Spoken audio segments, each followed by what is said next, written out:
Hello everyone, welcome to this session. आज हम जानेंगे ग्राफ के बारे में। ग्राफ क्या होता है, लेकिन उससे पहले मैं आपको बता दूं, ये क्लास 9th की फिजिक्स की चैप्टर मोशन सीरीज चल रही है, जिसमें ये पार्ट 3 है। पार्ट 1 और पार्ट 2 ऑलरेडी अपलोडेड हो चुके हैं, आप प्लेलिस्ट में वहाँ से जाकर देख सकते हैं। तो चलिए शुरू करते हैं बिना किसी देरी के। आज हम टॉपिक पढ़ेंगे ग्राफ। इसमें हम पढ़ेंगे कि ग्राफ क्या होता है और ग्राफ को कैसे रिप्रेजेंट करते हैं।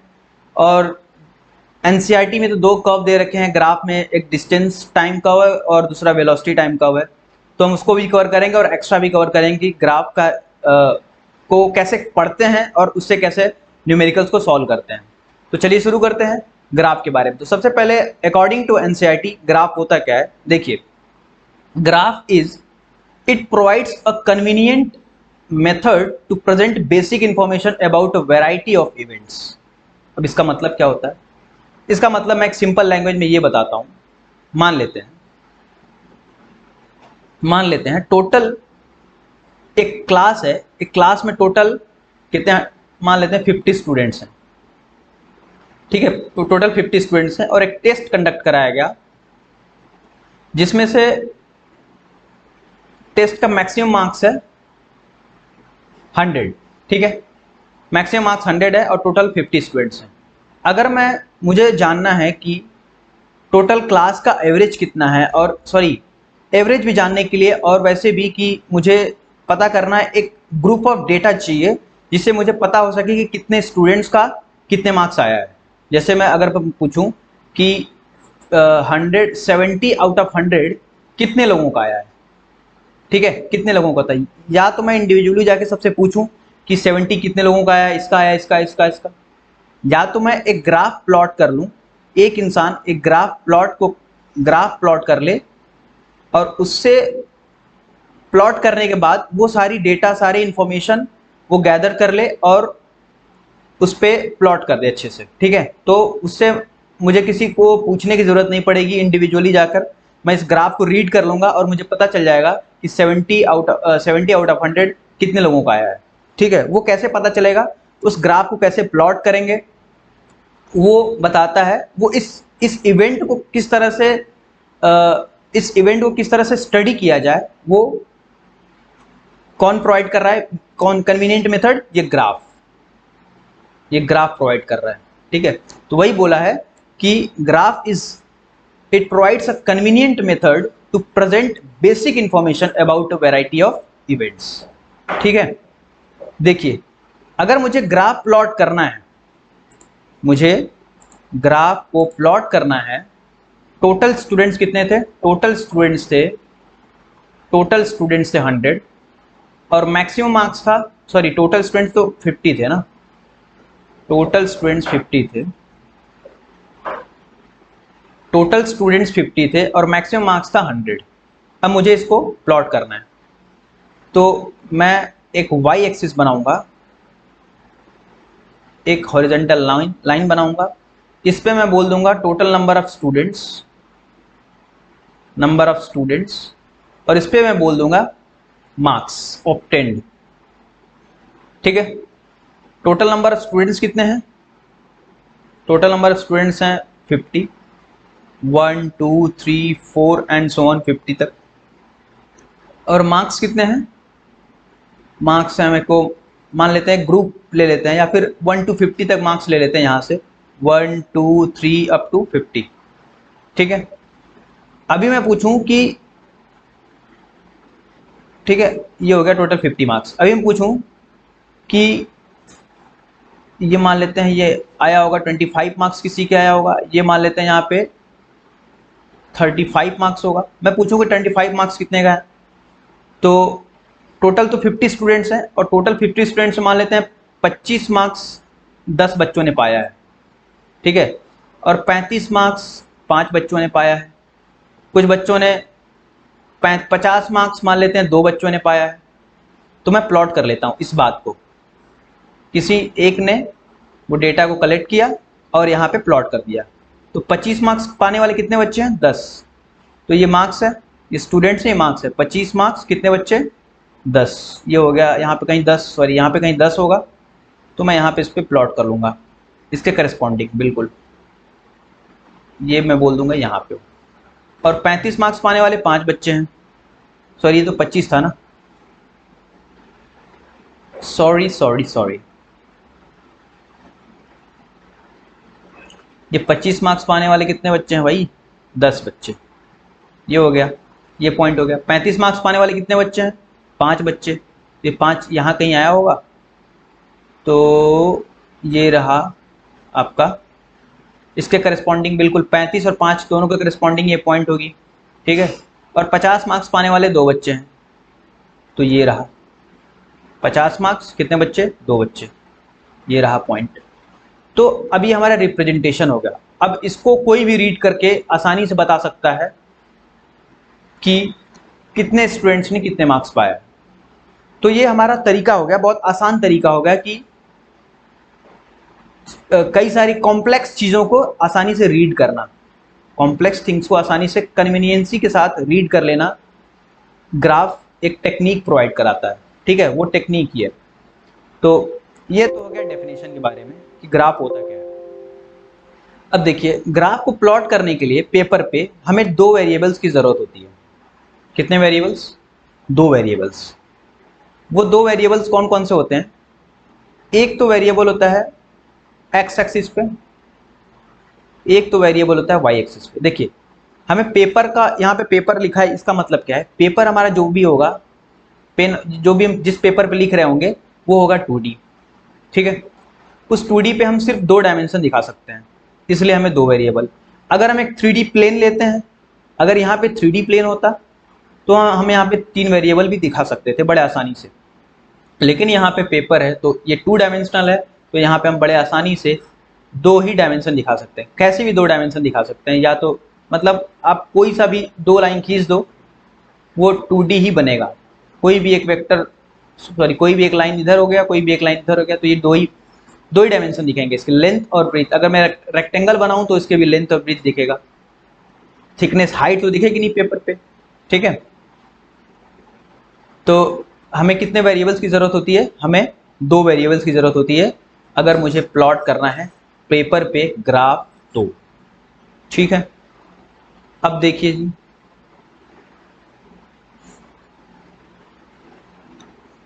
अब ग्राफ को प्लॉट करने के लिए हमें 2 वेरिएबल्स की ज़रूरत तो होगी, ठीक है, 2 वेरिएबल्स की ज़रूरत होगी। इतना तो हमें बेसिक इन्फॉर्मेशन पता चल गया।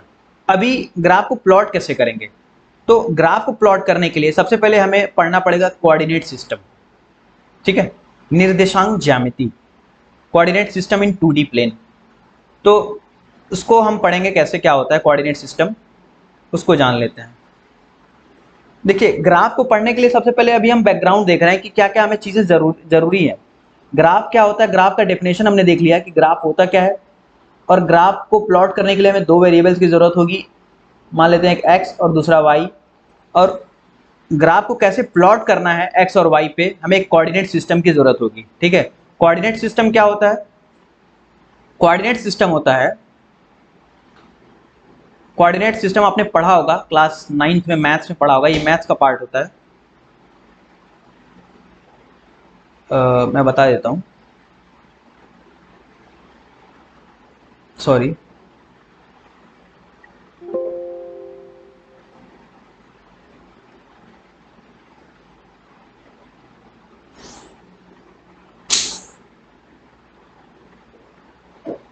ठीक है। कोऑर्डिनेट सिस्टम क्या होता है? मैथ्स का पार्ट होता है। इसमें क्या होता है कि हमें 2 एक्सिस चाहिए होती है। एक तो एक्सिस होती है, एक एक्स, अरे यार ये just a sec, just a sec, just a sec. देखिए,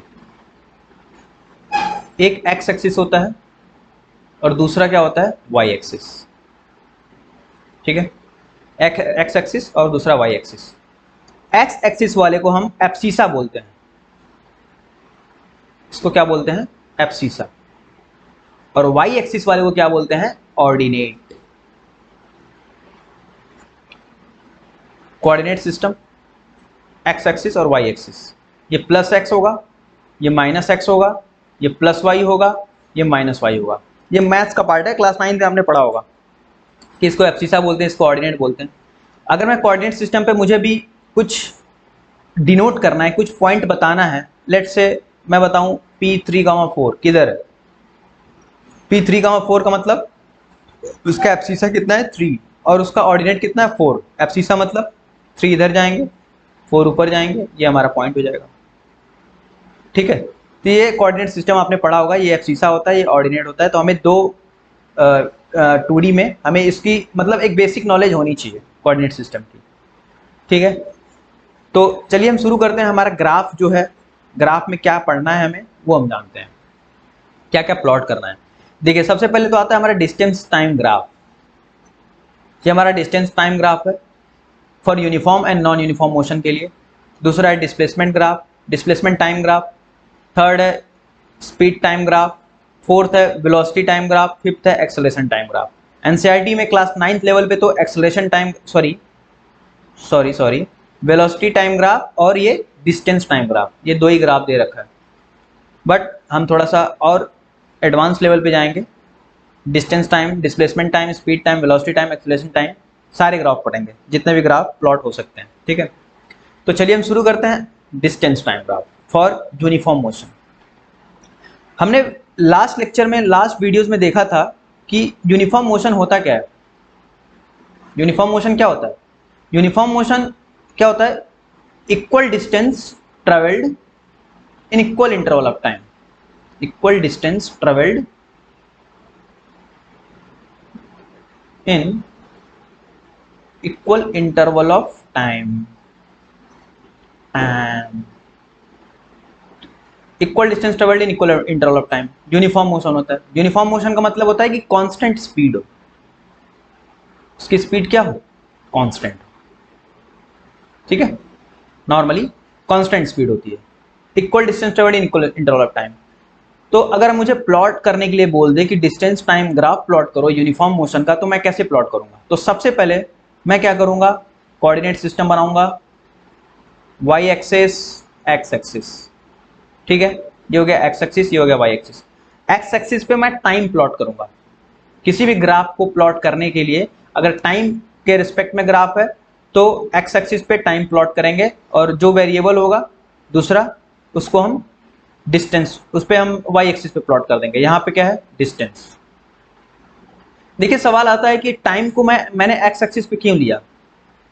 मेरी मर्जी, मैं ले सकता हूँ। आपकी मर्जी वाई एक्सिस ले लो। वाई एक्सिस लेना है तो मैं पेपर को घुमा दो इस तरह से हॉरिजॉन्टली 90 डिग्री पे, वो एक्स एक्सिस बन जाएगा। देखिए टाइम को हम एक्स एक्सिस पे इसलिए लेते हैं क्योंकि ये टाइम जो होता है ना, वो इंडिपेंडेंट वेरिएबल होता है, ये स्वतंत्र होता है, किसी वेरिएबल के डिपेंडेंसी नहीं होती इसकी। टाइम तो हमेशा बढ़ता जाता है, समय है, समय तो हमेशा बढ़ता जाता है, वो रुकता किसी के लिए नहीं। तो टाइम भी तो किसी के लिए नहीं रुकता ना, तो इसलिए हम इसको एक्स एक्सिस पे प्लॉट कर लेते हैं। चलो भाई तुम ये रेज है ना, ये बढ़ती रहेगी इन्फिनिटी तक। टाइम नहीं, डिस्टेंस है, डिस्टेंस ऑब्जेक्ट है, ऑब्जेक्ट डिस्टेंस ट्रेवल कर रहा है तो एक टाइम के बाद जाके तो रुक ही जाएगा ना कहीं कहीं। डिस्टेंस ट्रेवल्ड उसका फाइनल डेस्टिनेशन आ जाएगा जहाँ पे वो उसका डिस्टेंस हो जाएगा। लेकिन टाइम तो रुकता ही जाएगा, चलता ही जाएगा। ठीक है, तो अगर मुझे प्लॉट करना है यूनिफॉर्म मोशन को, डिस्टेंस टाइम ग्राफ, तो मैं कैसे प्लॉट करूंगा? देखिए यहाँ पे ये बिल्कुल एनसीईआरटी का ही ग्राफ है। इसको कैसे प्लॉट किया है मैं दिखा देता हूँ। देखिए यहाँ पे t इक्वल्स टू 0 पे डिस्टेंस, पहले आदमी रेस्ट पे था, t इक्वल टू 0 पे इंसान कहाँ पे था? अपने इनिशियल पोजीशन पे था, रेस्ट पे था, मतलब रुका हुआ था, उसने एक भी डिस्टेंस ट्रेवल नहीं किया था। ठीक है, फिर उसके बाद आफ्टर सम टाइम, कितने सेकंड के बाद? 1 2 3 4 5 6 7 8 9 10 गुना 20, यानी कि एक जो बॉक्स है वो कितने यूनिट का है? 2 यूनिट का है। तो ये यहाँ पे है, तो 1 1 2 3 4 5 6 7, ये 14 मिनट के बाद उसने कितना डिस्टेंस ट्रेवल कर लिया? मान लेते हैं ये 9 किलोमीटर ट्रेवल कर लिया, 9 किलोमीटर ट्रेवल कर लिया। ये हो गया डिस्टेंस, ये हो गया, इसको मैं मिटा देता हूँ।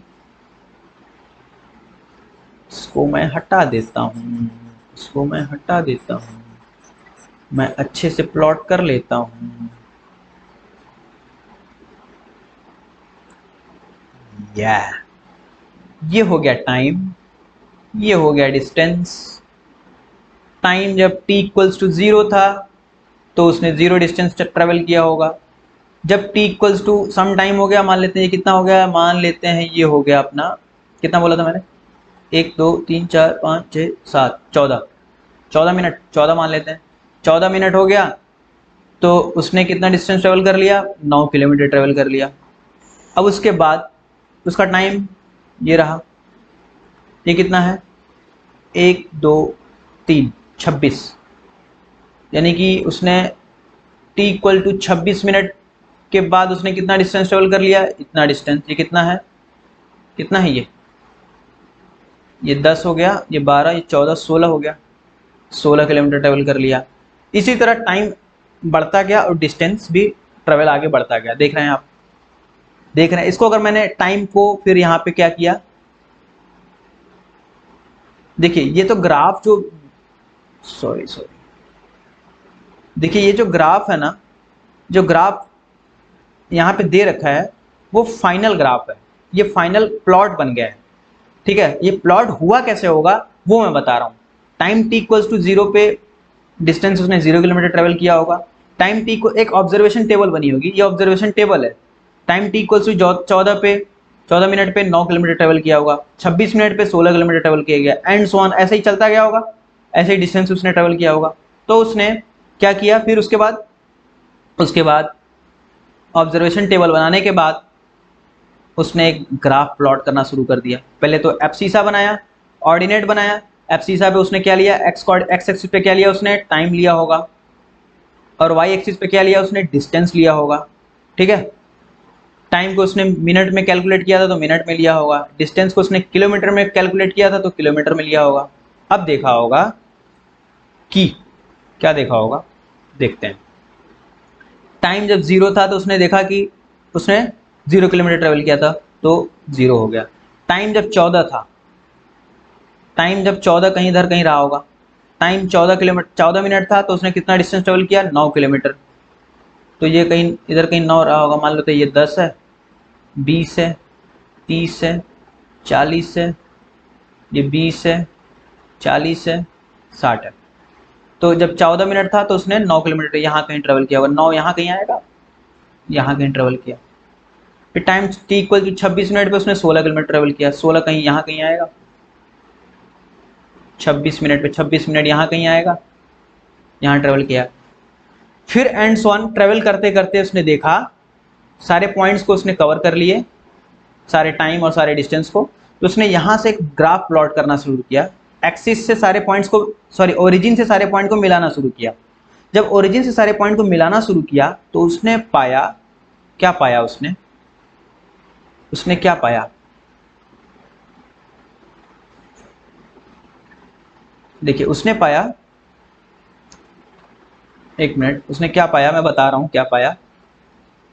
उसने पाया कि ओरिजिन से मिलाने के बाद, यहां से ये जो आप देख रहे हैं, यहां से ओरिजिन से सारे पॉइंट्स को मिलाने के बाद उसने देखा कि ये जो लाइन जा रही है बिल्कुल स्ट्रेट जा रही है, लाइन जा रही है बिल्कुल स्ट्रेट जा रही है। इसका मतलब ये है कि हर पॉइंट पे इसका जो एंगल है, ये एंगल, हर पॉइंट पे एंगल जो है सेम है। आप देख सकते हैं यहाँ पे हर पॉइंट पे एंगल सेम है। तो एंगल सेम है का मतलब क्या हुआ, ये लाइन स्ट्रेट है, इसका मतलब क्या हुआ, इसका मतलब यही हुआ कि जो मोशन है, हेंस प्रूव दैट ये मोशन ही यूनिफॉर्म मोशन कहलाएगा। ये मोशन कैसा मोशन होगा, यूनिफॉर्म मोशन। क्यों, क्योंकि डिस्टेंस और टाइम का जो कर्व है, वो जो ग्राफ है, ये बिल्कुल स्ट्रेट लाइन है, स्ट्रेट कर्व है, ये बार लाइन है, बिल्कुल स्ट्रेट है। ठीक है, एक लाइन ग्राफ है। तो यही एक लाइन ग्राफ ही शो करता है कि ये जो मोशन है वो कैसा मोशन है, यूनिफॉर्म मोशन। कैसा मोशन है, यूनिफॉर्म मोशन। अच्छा, यूनिफॉर्म मोशन है। इसमें कुछ बातें हैं, जैसे अगर मैं कहूं कि ये एंगल, अगर मैं यहां बोल रहा हूं ये एंगल थीटा, ये एंगल थीटा और ये एंगल थीटा हर जगह सेम है, इसका मतलब क्या है, इसका मतलब क्या है वो देख लेते हैं। देखिए हमने पढ़ा है, क्या पढ़ा है कि स्पीड इक्वल्स टू क्या होता है, डिस्टेंस अपॉन टाइम होता है। ठीक है, speed equal to distance upon time. तो अगर मुझे स्पीड निकालना है, स्पीड निकालना है तो मैं कैसे निकालूंगा स्पीड? देखिए यहाँ पे क्या होगा, अगर मैं मुझे स्पीड निकालना है तो कैसे निकालूंगा, मैं किसी भी दो पॉइंट को ले लेता हूँ, किसी भी दो पॉइंट को मान लेता हूँ मैंने, ये उसने ये P पॉइंट हो गया, ये Q पॉइंट हो गया। ठीक है, ये P पॉइंट हो गया, ये Q पॉइंट है। मैं इस दोनों पॉइंट को ऑब्जर्व करता हूँ, ये रहा और ये रहा, ये हो गया 22, 24, 26, ये 26 रहा होगा, ये 14 था। मैंने इस दो पॉइंट को ऑब्जर्व किया कि इनका जो डिस्टेंस है वो कितना है, ये 9 था और ये कितना था, ये एग्जैक्ट ग्राफ नहीं लग रहा है, ये 18 था, ये 9 से 18। तो इनका जो डिस्टेंस ट्रेवल उसने कितना किया इस टाइम में, डिस्टेंस ट्रेवल कितना हुआ, 9 से 18 किलोमीटर गया, यानी कि उसने डिस्टेंस 9 किलोमीटर का ट्रेवल किया। 18 माइनस 9 करेंगे ना तो तभी 9 आएगा। उसने 9 किलोमीटर का डिस्टेंस ट्रेवल किया और टाइम कितना कितना उसको लगा होगा, 26 माइनस 14 इस 12 मिनट। ये 9 किलोमीटर, ये 12 मिनट, ये इसका स्पीड दे देगा। क्या होगा ये इसका स्पीड? तो हम ये बोल सकते हैं कि जो स्लोप होगा, ये स्लोप ही तो है, वो एक्स एक्सिस से कितना झुका, एक्स एक्सिस से कितना ऊपर की तरफ उठा हुआ है, वो इसका स्लोप है। तो ये स्लोप ही तो है। ये जो स्लोप होगा वो क्या देगा, डिस्टेंस टाइम कर्व में स्पीड देगा। स्लोप क्या देगा, डिस्टेंस टाइम ग्राफ में क्या देगा, स्लोप, स्पीड। ठीक है, ये बातें अभी हम और भी ज़्यादा डिटेल में देखेंगे आगे। तो सबसे पहले ये हमने सिर्फ इतना हमें जानना था कि डिस्टेंस टाइम ग्राफ का यूनिफॉर्म मोशन के लिए उसका ग्राफ कैसा होता है, वो बिल्कुल स्ट्रेट लाइन होता है। आप देख सकते हैं ये स्ट्रेट लाइन है। ठीक है, इतना हमें जानना था, इतना जान लिए। अब आगे बढ़ते हैं। अब नॉन यूनिफॉर्म मोशन का ग्राफ कैसा होगा? नॉन यूनिफॉर्म मोशन का मतलब क्या हो गया, मतलब कि जो स्पीड है वो वेरिएबल है, स्पीड कांस्टेंट नहीं है, स्पीड कांस्टेंट नहीं है। स्पीड कांस्टेंट नहीं है का मतलब क्या हुआ कि it is not travelling equal distance in equal interval of time. Equal distance in equal interval of time में ट्रेवल नहीं हो रहा है, ये चीज इसमें ट्रू नहीं है, वैलिड नहीं है। ठीक है, ये चीज इसमें गलत है, ये ऐसा हो ही नहीं रहा है। क्यों? क्योंकि हम यहां से देख सकते हैं, हम यहां से देख सकते हैं कि ये 2 मिनट में ये टाइम है। अगर आप देख पा रहे होंगे, नहीं देख पा रहे तो मैं इसको जूम कर देता हूं। ठीक है, ये देखिए, ये देखिए, ये 2 मिनट में उसने कितना ट्रेवल कर रहा है, ये 2 मिनट में ये डिस्टेंस ट्रेवल कर रहा है।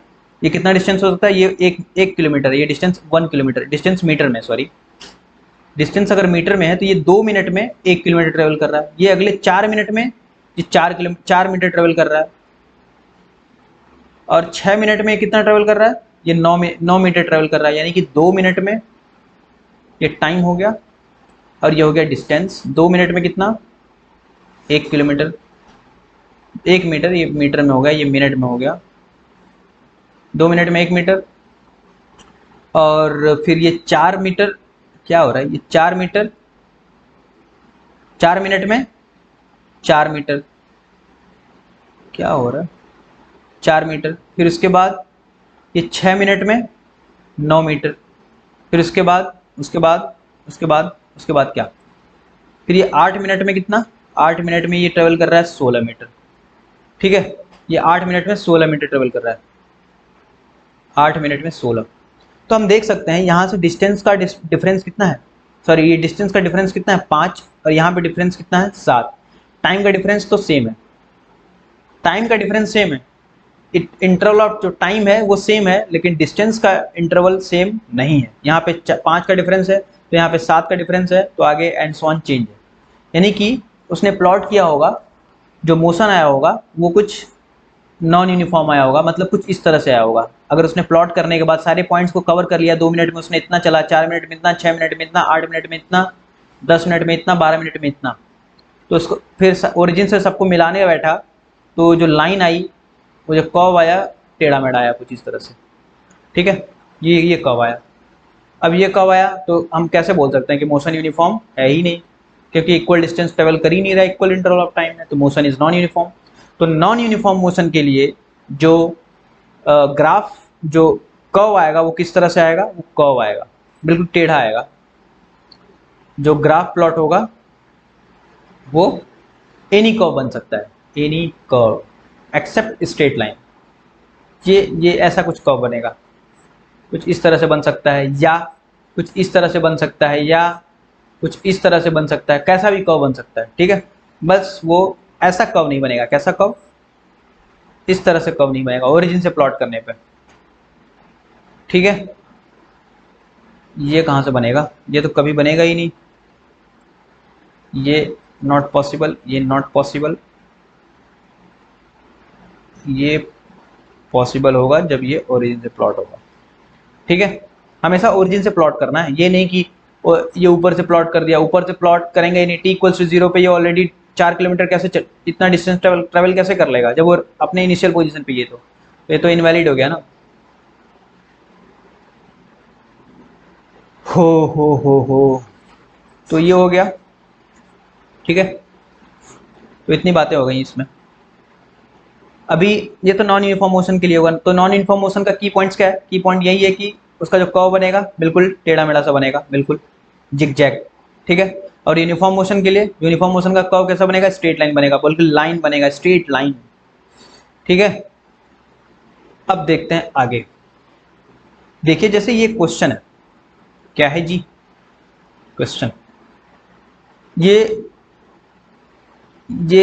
कर्व है ए का और दूसरा ये कर्व है बी का, ठीक है।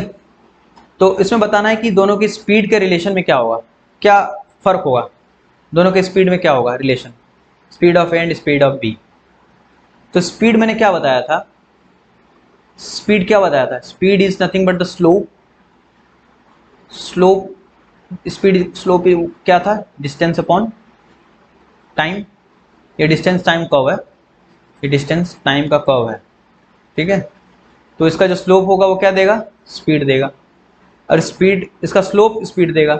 और स्लोप किसका ज़्यादा होगा, जिसका स्लोप ज़्यादा होगा इसकी स्पीड ज़्यादा होगी, जिसका स्लोप ज़्यादा होगा उसकी स्पीड क्या होगी, ज़्यादा होगी, और जिसका स्लोप कम होगा उसकी स्पीड क्या होगी, कम होगी। तो स्लोप किसका ज़्यादा होगा, अब देख रहे हैं, अब हमें पता नहीं स्लोप किसका ज़्यादा होगा।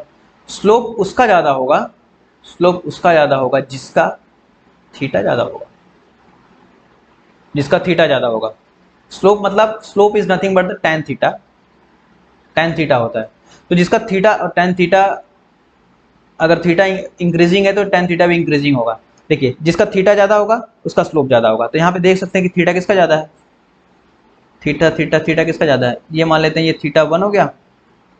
इफ इट इज विजिबल और not I don't know, but let me colour. θ1 हो गया, ये θ2 हो गया, ठीक है। ये θ1 ये θ2, किसका थीटा ज़्यादा है, किसका स्लोप ज़्यादा है, जिसका थीटा ज़्यादा है। थीटा किसका ज़्यादा है, थीटा का मतलब, इसका स्लोप का मतलब कि वो एक्स एक्सिस से कितना ऊपर की तरफ उठा हुआ है, उसका अगर जितना ऊपर ज़्यादा ऊपर की तरफ उठा है उसका स्लोप ज़्यादा है, यानी उसका थीटा ज़्यादा है यानी उसका स्लोप ज़्यादा है। ये देखिए ए पॉइंट को देखिए, ए पॉइंट को ऑब्जर्व करते हैं, ए पॉइंट से ज़्यादा तो उठा कौन है, बी पॉइंट। ये बी को जो स्ट्रेट लाइन गई है बी पे वो ज़्यादा उठा, ऊपर की तरफ उठा है, ये थीटा हो गया, θ2, और ये θ1 है। तो ये एक्स एक्सिस से सबसे ज़्यादा ऊपर की तरफ उठा कौन है, बी है। तो b का यानी कि मैं इसको बोल सकता हूँ θ2 इज ग्रेटर देन θ1। तो इसका मतलब ये हो गया कि slope of b is greater then slope of a। इसका मतलब ये हो गया कि speed of b is greater then speed of a, speed of a, ठीक है। सिंपल सा क्वेश्चन था, कॉन्सेप्ट की डिस्टेंस टाइम का जो कर्व होता है उसका स्लोप क्या देता है, स्पीड। ये इसमें की पॉइंट था और कुछ नहीं। आगे बढ़ते हैं। अब आता है displacement time graph. Displacement time graph क्या होता है, ठीक है। डिस्प्लेसमेंट टाइम ग्राफ में 2-3 तरह के ग्राफ बनते हैं। जैसे अगर मैं ये ग्राफ प्लॉट करूं तो आप बताइएगा कि इसका मतलब क्या होगा? डिस्प्लेसमेंट हो गया ये वाई एक्सिस पे, टाइम हो गया एक्स एक्सिस पे। सबसे पहले मैं इसका फॉर्मूला लिख लेता हूं कि velocity is equals to displacement upon time, displacement upon time, ये इसका की पॉइंट हो गया। Velocity is equal to displacement upon time. तो अगर डिस्प्लेसमेंट जीरो है तो वेलोसिटी कितनी हो जाएगी? जीरो। ठीक है, अगर डिस्प्लेसमेंट बढ़ रहा है तो वेलोसिटी भी बढ़ेगी, डिस्प्लेसमेंट कम हो रहा है तो वेलोसिटी भी कम होगी। तो ये इसका फॉर्मूला हो गया, उससे हम देखते हैं क्या होता है। देखिए, अगर मैं ये ग्राफ प्लॉट करूं, बिल्कुल ये, तो इसका मतलब क्या है? इसका मतलब ये है कि t इक्वल्स टू जीरो पे कुछ डिस्प्लेसमेंट है, डिस्प्लेसमेंट कुछ है, मान लेते हैं 10 मीटर है t इक्वल्स टू जीरो पे। ठीक है, और t इक्वल्स टू टी पे कितना डिस्प्लेसमेंट है? 10 मीटर ही है। 10 मीटर ये का मतलब कि वो आदमी जहां पहले था अभी भी वही है, ना वो आगे बढ़ा ना वो पीछे गया। t इक्वल्स टू मान लेते हैं 3t। ठीक है, अभी भी कितना डिस्प्लेसमेंट है? 10 मीटर ही है। यानी कि जो लाइन है वो बिल्कुल स्ट्रेट लाइन जा रही है, एक्स एक्सिस के पैरेलल, टाइम एक्सिस के पैरेलल लाइन जा रही है। यानी कि वो आदमी रेस्ट पे है, वो रुका हुआ है, उसके स्पीड में कोई चेंजेस नहीं हो रहा है, वो बिल्कुल ना आगे जा रहा है ना पीछे जा रहा है। तो डिस्प्लेसमेंट इज 10 मीटर फिक्स्ड। तो इसका स्लोप क्या है? इसका स्लोप बता सकते हो? इसका स्लोप क्या होगा? इसका स्लोप है, ये एक्स एक्सिस से कितना झुका हुआ है, ये लाइन एक्स एक्सिस से कितना झुका हुआ है? 0 डिग्री पे झुका हुआ है। कैसे? ये एक्स एक्सिस से इस टाइम एक्सिस के पैरेलल ही तो है। जब ये एक्स एक्सिस ये है और मान लेते हैं ये है, तो ये ऊपर थीटा की तरफ झुका हुआ है, थीटा एंगल से ऊपर की तरफ उठा हुआ है। अगर मैं इसके थीटा को कम करते जाऊं, अभी ये थीटा ये था, अभी ये थीटा ये हो गया, अभी ये थीटा ये हो गया, अभी ये थीटा, अभी थीटा कम हो गया, अभी ये थीटा ये हो गया, अभी ये थीटा बिल्कुल पैरेलल हो गया, ओवरलैप कर गया।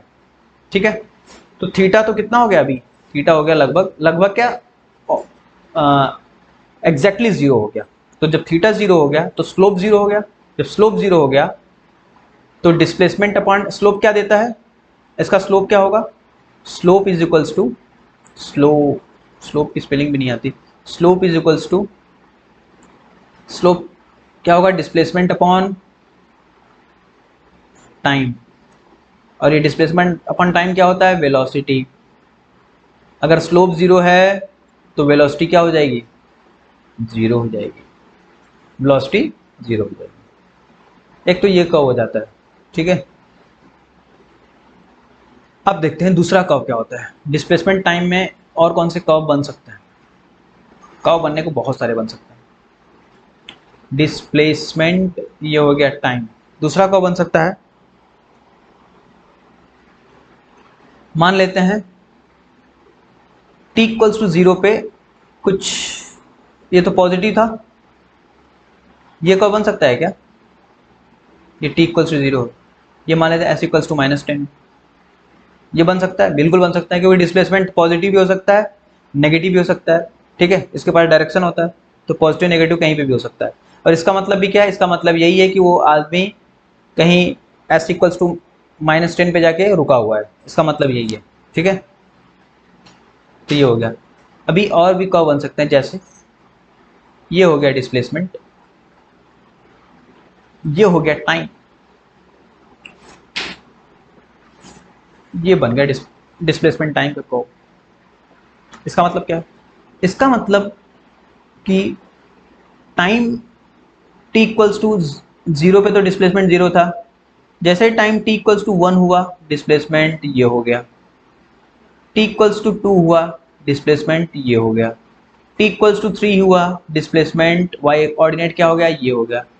डिस्प्लेसमेंट अभी देख रहे हैं बहुत तेजी से डिस्प्लेसमेंट बढ़ रहा है, बहुत तेजी से बढ़ रहा है, बहुत ही तेजी से, एक्सपोनेंशियल कर्व इसको बोलते हैं, एक्सपोनेंशियली बढ़ रहा है ऊपर की तरफ।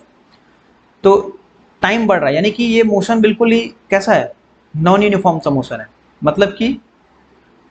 मतलब ये है कि ठीक है, अभी मैं इसको, मतलब नॉन यूनिफॉर्म तो है ही, इसमें कोई दो राय नहीं है। अभी मैं इसमें स्लोप के बारे में, अभी मैं इसमें किस में इंटरेस्टेड हूँ? स्लोप में। स्लोप का मतलब डिस्प्लेसमेंट अपॉन टाइम, ठीक है, डिस्प्लेसमेंट अपॉन टाइम ये क्या देता है? स्लोप देता है। यानी ये क्या होता है? डिस्प्लेसमेंट अपॉन टाइम क्या होता है? वेलोसिटी होती है। अभी इसका मतलब ये है कि वेलोसिटी इसकी हर पॉइंट पे चेंज हो रही है भाई साहब, वेलोसिटी हर पॉइंट पे चेंज हो रही है, हर पॉइंट पे चेंज हो रही है। अगर मैं इस पॉइंट को डिनोट करते जाऊं, इस पॉइंट को मैं ए बोल देता हूं, इस पॉइंट को मैं बी बोल देता हूं, इस पॉइंट को सी, इस पॉइंट को डी, इस पॉइंट को ई, और यहाँ पे एस डिस्प्लेसमेंट को मैं सिंबल एस दे देता हूं, और ये S equals to 1, S equals to 4, S equals to 6, D point पे ले लो, S equals to 15, S equals to 100, ठीक है, T equals to 4, T equals to 5, ठीक है। अभी डिस्प्लेसमेंट बहुत तेजी से ऊपर की तरफ बढ़ रहा है, टाइम तो अपना मासूमियत की तरह आगे बढ़ता जा रहा है, ठीक है। अभी क्या है कि इसका मुझे स्लोप निकालने में इंटरेस्टेड हूं मैं। अब स्लोप कैसे निकलेगा? स्लोप तो तभी निकलता है ना जब, स्लोप तो हम तभी निकाल सकते हैं जब वो लाइन स्ट्रेट हो। अब ये कर्व का स्लोप कैसे निकलेगा? एग्जैक्ट स्लोप कैसे निकलेगा? तो अब यहाँ पे स्लोप, ये तो कांस्टेंट था भाई साहब, क्योंकि हर पॉइंट पे एंगल कितना बन रहा था? थीटा बन रहा था। अगर लाइन स्ट्रेट है तो हर पॉइंट पे एंगल कितना बन रहा था? थीटा बन रहा था। यहाँ पे तो हर पॉइंट पे कितना एंगल बन रहा है? अगर मान लीजिए इस पॉइंट की बात करें तो ये एक्स एक्सिस से मान लेते हैं अल्फा एंगल बन रहा है, इस पॉइंट पे बात करें तो ये कुछ और ही एंगल बन रहा है, बीटा एंगल बन रहा है, आगे बढ़े तो ये गामा एंगल बन रहा है, आगे बढ़े तो ये जीटा एंगल बन रहा है। मतलब एंगल तो बढ़ता ही जा रहा है, मतलब एंगल तो चेंज हो ही नहीं रहा है।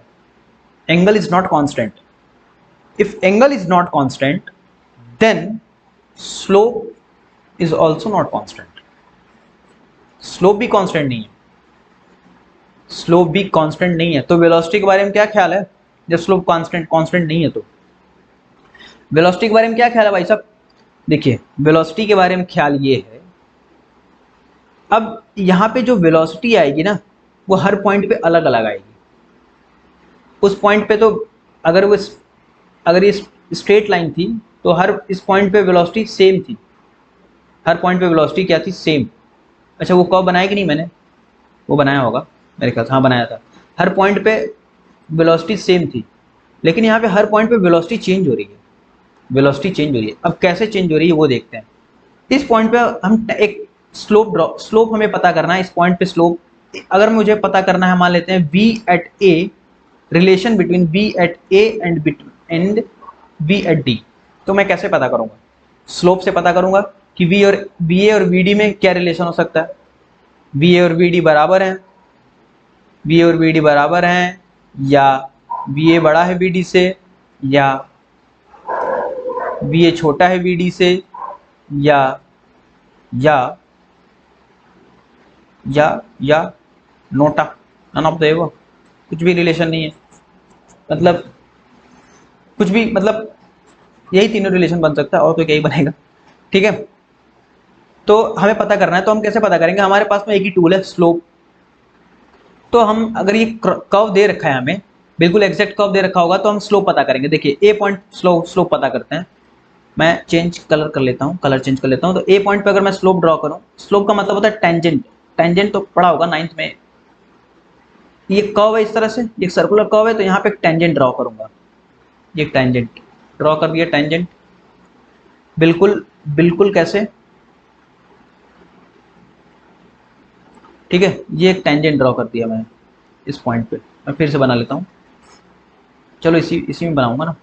ये यहाँ पे एक टेंजेंट ड्रॉ कर दिया इस तरह से। ये एंगल को मैंने बोल दिया थीटा, ठीक है। ये एंगल को थीटा बोल दिया, और मैं डी पॉइंट पे भी एक टेंजेंट ड्रॉ करूंगा जो कि एक्स एक्सिस को तो टच करे ही करे। ये कर दिया टच, इसको मैंने एंगल बोल दिया अल्फा।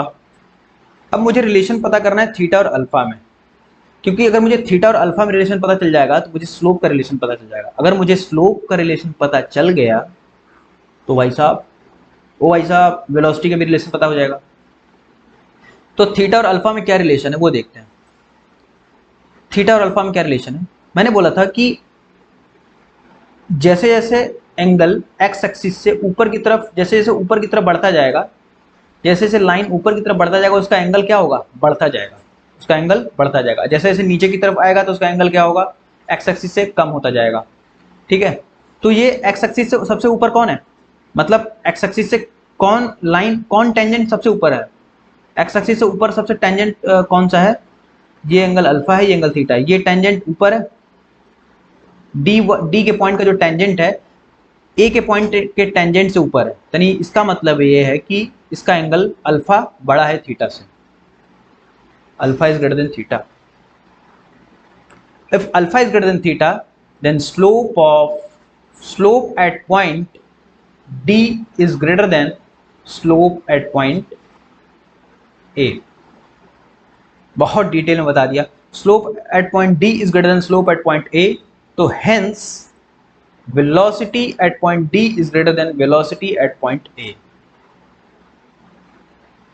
ठीक है, मेरे ख्याल से फाउंडेशन लेवल पे इससे ज्यादा कुछ आ ही नहीं सकता, कुछ भी नहीं आ सकता, कुछ भी नहीं आ सकता।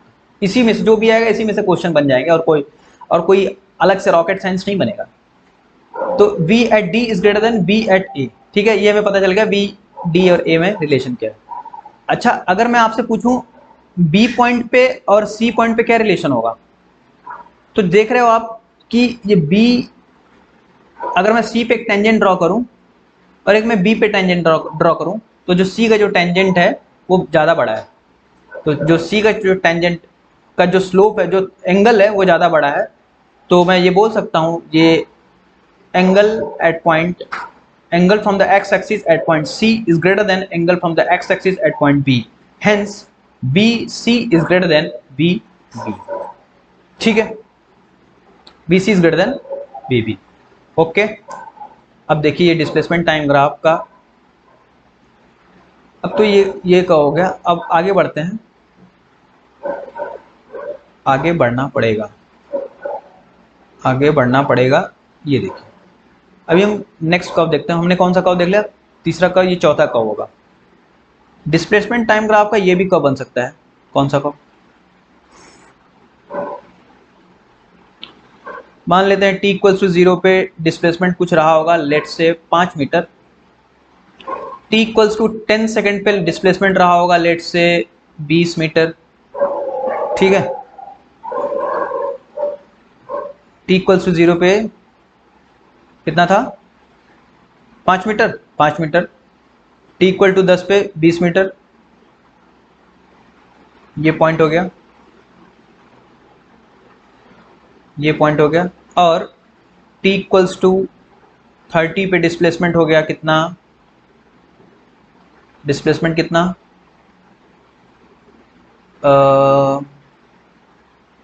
कितना मान लूँ, मान लेते हैं कांस्टेंट हो गया, सेम हो गया। ठीक है, यहाँ से ये 20 मीटर हो गया, फिर उसके बाद t इक्वल्स टू 40 पे डिस्प्लेसमेंट हो गया, मान लेते हैं 10 मीटर। तो ये ग्राफ किस तरह से बढ़ रहा है आप देखो, t इक्वल्स टू 30 पे कितना था, कितना मैंने बोला, ये सेम है। ठीक है, यहाँ से ये सेम पॉइंट है। t इक्वल्स टू 40 पे कितना है, 40 पे है ये 10 मीटर। तो यहाँ से ग्राफ शुरू हुआ, ओरिजिन से अगर यहाँ से t इक्वल्स टू 0 से मिलाना शुरू करूँ, तो ये ग्राफ यहाँ से ऐसे गया और यहाँ से ये ऐसे आया। ठीक है, और मान लेते हैं t इक्वल्स टू 50 पे ग्राफ डिस्प्लेसमेंट हो गया 0, t इक्वल्स टू 50 पे डिस्प्लेसमेंट कितना हो गया, 0। फिर उसके बाद t इक्वल्स टू 60 सेकेंड पे डिस्प्लेसमेंट हो गया, मान लेते हैं -20 हो गया। इस पॉइंट को मिला दो इससे, सिर्फ पॉइंट मिलाते जाओ, बस कर्व प्लॉट हो गया। ठीक है, अब ये कर्व प्लॉट हो गया, तो अगर मुझे अच्छा, इसमें क्या क्या फॉर्मूला है, slope is equal to displacement upon time, क्या देगा स्लोप डिस्प्लेसमेंट टाइम का, वेलोसिटी देगा। ठीक है, और कुछ नहीं मिलेगा। तो अगर मुझे हर पॉइंट पे वेलोसिटी चाहिए, मान लेते हैं कि मुझे ये पॉइंट ए हो गया, ये पॉइंट बी हो गया, ये पॉइंट सी हो गया, ये पॉइंट डी हो गया, पॉइंट टी हो गया। मुझे पॉइंट वी ए बताना है, V at point A, velocity at point A. तो वेलोसिटी एट पॉइंट ए मान लेते हैं, मुझे वी एट पॉइंट ए नहीं बोल रहा हूँ, वी ए भी बोल देता हूँ। यहाँ से एक पॉइंट पे तो वेलोसिटी नहीं होगी ना, तो अगर वो आगे पीछे करेगा, मूवमेंट करेगा, पोजीशन में चेंजेस हो गए, तभी तो वेलोसिटी में चेंजेस हो गए, तभी तो वेलोसिटी उसकी आगे बढ़ेगी या कम होगी। तो मुझे यहाँ से यहाँ तक जाने में उसकी वेलोसिटी कितनी होगी, यहाँ पे कितना है, स्लोप कितना है, ए से बी तक उसका स्लोप कितना है, ए से बी जाने में उसकी वेलोसिटी क्या होगी, ए से बी जाने में उसकी स्लोप है, स्लोप कितना है, स्लोप क्या देता है, वेलोसिटी, स्लोप कितना है यहाँ पे 0, तो उसकी वेलोसिटी हो जाएगी 0 मीटर पर सेकेंड मान लेते हैं। ठीक है, मैं पूछूं सी से डी आने में उसकी वेलोसिटी कितनी होगी, सी से डी, सी से डी आने में उसकी वेलोसिटी क्या रही होगी। तो सी से डी आने में फाइनल कितना है, स्लोप क्या होगा, slope is displacement upon time, यानी y अपॉन एक्स, ये ऑर्डिनेट, ये y एक्सिस और ये x एक्सिस। तो c 10, y कितना है, 10 से कितना हो गया 0, यानी कि फाइनल माइनस इनिशियल, फाइनल क्या है, पोजीशन 0 और इनिशियल कितना था 10, तो final is 0, initial is, final is 0, initial is 10, और टाइम कितना लगा इसको, टाइम कहाँ गया, टाइम 40 से 50, 10 सेकेंड, ये हो गया। ये -1 मीटर पर सेकेंड आ रहा है। -1 क्या दिखा रहा है, माइनस ये दिखा रहा है कि उसकी जो वेलोसिटी है, उसकी जो स्पीड है, मैग्नीट्यूड, वो कम हो रही है, उसकी मैग्नीट्यूड क्या हो रही है, कम हो रही है। ठीक है, और यहाँ से डी से ई आने में अब क्या होगा, डी से ई, ये 0 से -20 पहुँच गया, final minus initial, final -20, initial 0, time कितना लगा होगा 10, ये -2 मीटर पर सेकेंड, यानी कि अभी भी उसकी वेलोसिटी क्या हो रही है, कम हो रही है। ठीक है, वेलोसिटी क्या हो रही है, कम हो रही है। तो वेलोसिटी इज नथिंग, क्या है, डिस्प्लेसमेंट अपॉन टाइम। तो अगर मुझे वेलोसिटी सी से डी, देखिए सी से जो डी जो चलेगा वो एक फिक्स वेलोसिटी नहीं है, मतलब कि fix velocity in the sense कि वेलोसिटी एट सी पॉइंट पे नहीं निकाल सकते, इस पॉइंट पे वेलोसिटी कितनी होगी, इस पॉइंट पे वेलोसिटी कितनी होगी, मतलब उनका चेंज कितना होगा। यानी कि मैं इसको बोल सकता हूँ कि change in velocity is equal to change in displacement upon change in time, इसको मैं इस तरह से बोल सकता हूँ। लेकिन ये देने वाला क्या है, ये देने वाला अभी भी स्लोप है, स्लोप का क्या देगा, चेंज इन वेलोसिटी। ठीक है, तो ये हो गया डिस्प्लेसमेंट टाइम का कर्व, ये तो इतना हो गया डिस्प्लेसमेंट टाइम का कर्व। अब हम आगे बढ़ते हैं डिस्प्लेसमेंट टाइम के कर्व के आगे। अब देखते हैं स्पीड टाइम कर्व। मेरे ख्याल से वीडियो लंबा हो रहा है, तो मैं स्पीड टाइम कर्व जो है नेक्स्ट वीडियो में कर लेता हूँ, अभी तक इस वीडियो को इतना ही रहने देते हैं। ठीक है, तो तब तक के लिए शुक्रिया, धन्यवाद, थैंक यू, जय हिंद, जय भारत।